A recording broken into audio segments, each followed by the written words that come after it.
أعوذ بالله من الشيطان الرجيم.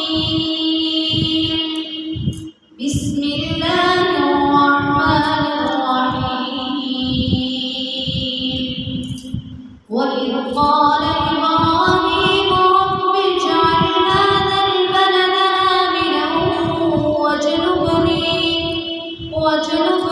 وبني أن نعبد الأصنام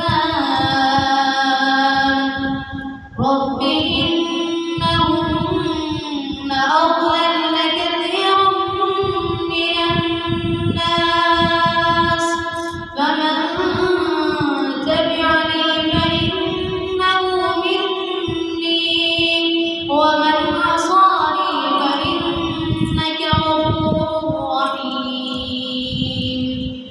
ربنا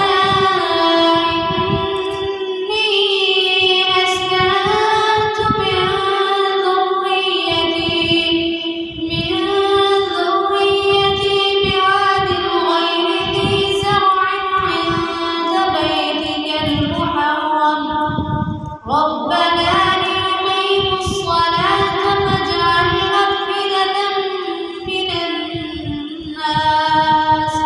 فاجعل أفئدة من الناس تهوي إليهم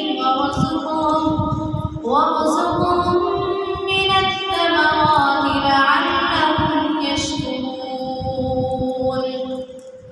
ربنا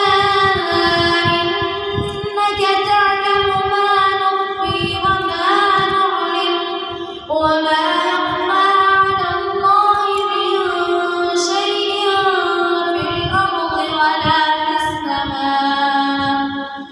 الحمد لله الذي وهب لي على الكبر إسماعيل وإسحاق إن ربي لسميع الدعاء.